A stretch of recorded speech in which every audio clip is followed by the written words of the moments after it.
Hello, it's Randy Owen again from SuncoastHepCFriends.org. I'm here to talk to you about living with hepatitis C. I believe this is my 7th edition of the hepatitis C. I've talked several times about finding out you have hepatitis C and what you go through. I am not Superman. I have my Superman shirt on today, and I wish I was, but I'm not. I am susceptible to infectious diseases. I have one. I have hepatitis C, so I wish I could be. We have to understand this is a life-threatening illness. I've talked about what you can expect when you talk to your doctor, find out that you are tested positive for the antibodies. If you've had a viral load test and you find out you're an active carrier, then you need to begin to change things in your life. In today's installment, it's really the first of a series I'd like to talk about. It's called Lifestyle Changes. And the first one, right off the bat, this one is leave your body alone. Whatever it is that you were doing, if you know that caused your hepatitis C, stop. And then those things which are harmful to your liver, stop those. In my case, I had to do several things, and there's a series of them I'd like to talk about today. But right off the bat, here's a statistic. It's really interesting. I found this today. The death rate, it's considered between 8,000 and 12,000. This one assumes the lower end. So if we say if 8,000 people die a year from hepatitis C, that's 666 people a month, 153 people a week, and 21 people will die today from hepatitis C. So I don't want any of those to die, and I'm sure that many of you people out there feel the same. Even if it's an enemy, I wouldn't wish that upon him. But I needed to change things. I didn't want to be one of the 21 today, and hopefully that won't be the case. Some of this stuff that I've got here is from the Journal of Hepatitis C, and I wanted to go through that. There was a survey taken, and it asked people, incorrectly, people believe that chronic hepatitis C always has a fatal outcome. 59% of people said that they agree with that. That's not true. I've given you the death rate, so if 4 million people have hepatitis C and 8,000 to 12,000 will die, then there's a statistic. And only 3% thought they would stay healthy. The fact is that 75% of the people with chronic hepatitis C would develop severe liver damage, and effective antiviral treatment can further reduce the risk. And if you receive a diagnosis of hepatitis C, your doctor, probably a that's a tongue twister, isn't it? Gastroenterologist will likely recommend certain lifestyle changes. I can tell you the first thing that they said to me, well, stop eating fat. It's sort of, I love this analogy. It's sort of like, if your drain gets clogged, you see, a lot of times we go to a gastro because our drains get clogged. Well, if your drain gets clogged, the plumber comes out and he says, oh, you're putting too much fat down your drain. Well, the same thing applies to the human body. Lipids, fat. We all know about cholesterol and high cholesterol levels and all that. Well, basically, it's fat accumulated in the body. So, right off the bat, we say, change your diet. Reduce fat intake, and you won't have to call the plumber. Because fat does accumulate in the liver. And here's the other thing. The liver processes everything we take in. The air we breathe, the food we eat, even the chemicals that our skin comes in contact with. The liver has to process those things. So whatever we can do to reduce toxicity in the environment is good for the liver. And so the first one I wanted to talk about today is, and here's a list. I copied this straight from a website. Stop drinking alcohol. The fact is, alcohol does exactly the same thing hepatitis C does to the liver. It destroys hepatocytes, the liver cells. And that damage, over time, leads to cirrhosis. Cirrhosis means scarring of the liver. You know, if you have a sore or you have a spot at work that you cut regularly, it gets a sore, a scab appears, it heals. If you continue to damage that same spot, scar tissue is going to show up. Same thing happens to the liver. Avoid medications. We've all heard about Tylenol. There's hundreds of others. You need to, you can go find all this information. Just listen to your doctor. Listen to sound advice. Keep your body healthy. That's a simple one.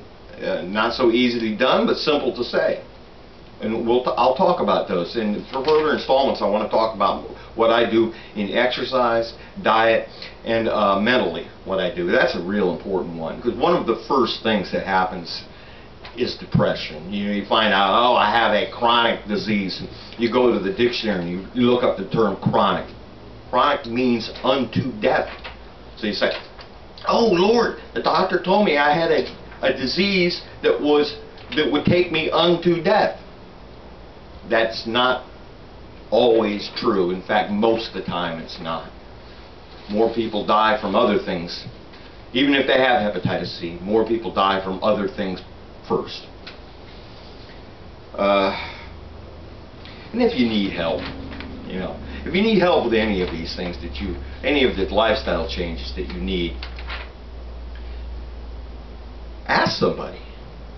Ask a friend, ask someone who knows. And when they give you advice, listen to it. For years people told me, stop drinking, Randy. Well, I'm an alcoholic. I'm here to admit that today. I've had a problem with alcoholism all my life. I had to stop that. I had a hard time with that. I needed help. And I know that many of you have heard this over and over again. There's an organization called Alcoholics Anonymous.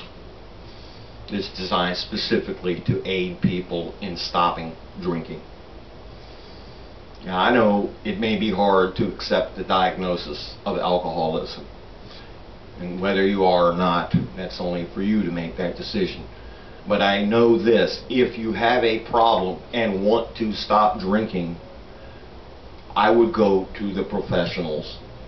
And well, that's not even true, but most people in Alcoholics Anonymous, they're not professionals, they're just amateurs. But they know how to do it. Thousands of programs have sprung up, something anonymous. And they all began with Alcoholics Anonymous. A simple program, again, not easy to follow through. Anyway, the topic today was leave your body alone. And I want to add something. These are new, and I'm new at this. These are new installments. If you have a problem with something that I've said, if I've said something incorrect, something you don't agree with, something you think I need to change, then contact me. I'm not Superman. Well, my shirt says I am.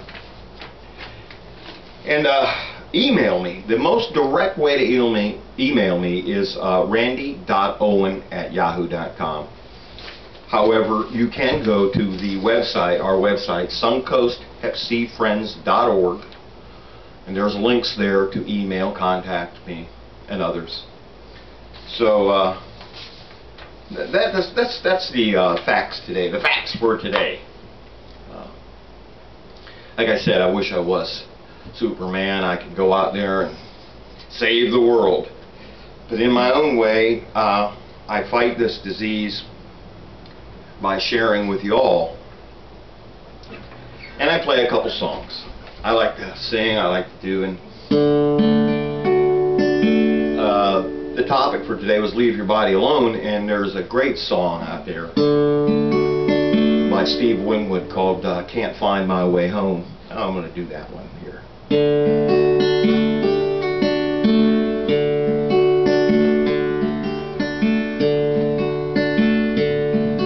Come down off your throne and leave your body alone.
Thank you there.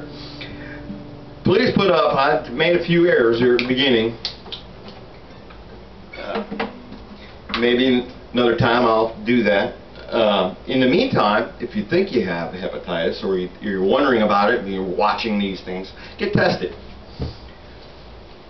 It's not easy sometimes to get a doctor to give you a test. But if you go to a health department and explain that you're in a risk group, you've either been an IV drug user, lived with one, lived with someone who has hepatitis C, or Vietnam era veteran, that's one of the highest risk groups, are in the health field, those are risk factors. And once you say that to somebody there, they should give you a antibody test. And then from there you can go on.